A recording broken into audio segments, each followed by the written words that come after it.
Hi, Mr. George, and welcome to our Itlg e-learning project. Our topic for today would be the deep web. My name is Darren Ting, and I will be the speaker representing my group for this presentation. Let's start off with, what is the deep web all about? Basically, the deep web is a place in the web where everyone is completely anonymous and essentially untraceable. It actually represents a gargantuan part of the internet that can be searched by your typical search engines like Google. As seen in the picture, the opposite of the deep web is actually the surface web, where it can be searched by your typical search engines like Google or Yahoo.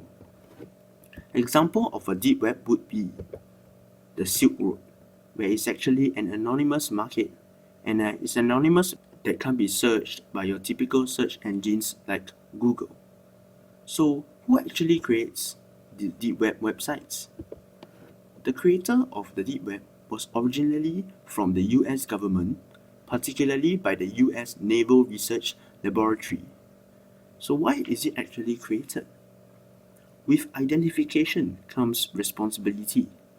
One has to be responsible for his or her actions and the consequences that might follow. Thus, there is a need for privacy, where people are able to keep themselves anonymous without being identified by anyone. This is to ensure top secret information are kept confidential and unknown to outsiders. So how does the deep web actually works? The deep web, also known as the onion land, works with 5 pointers.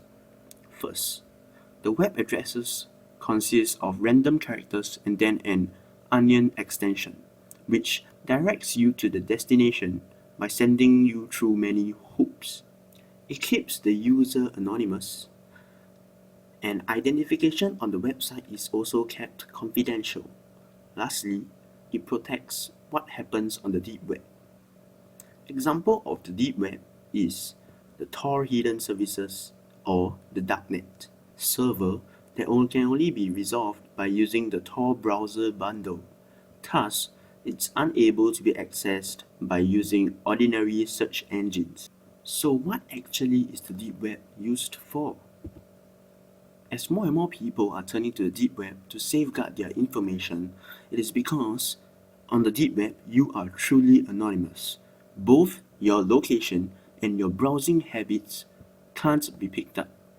Ultimately, nothing you do in the deep web can be monitored or traced. Thus, some may abuse it and use it to sell drugs, hire hitmen, as well as child pornography, which has dire consequences. Easy to access the deep web. To access the deep web, you can only access it through a deep web browser.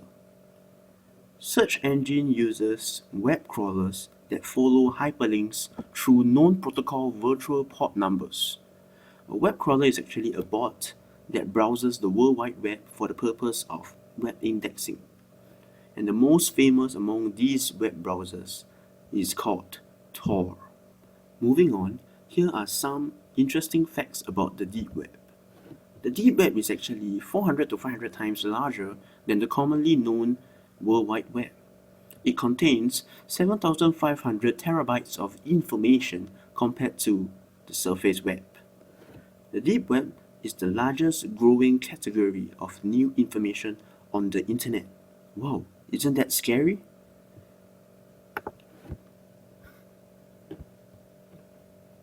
Deep websites tend to be narrower with deeper content than conventional surface sites. And lastly, Bitcoin is actually the currency used in the deep web. Here is our learning reflections, where we believe that there are many unknown sides to the World Wide Web. This anonymity, people in the world will misuse their anonymity, and thus we have to be careful not to disclose too much information about ourselves. We have to take precautions, and last but not least, here are our references. Thank you for taking time off to read our presentation. We have come to the end of our presentation. Thank you very much.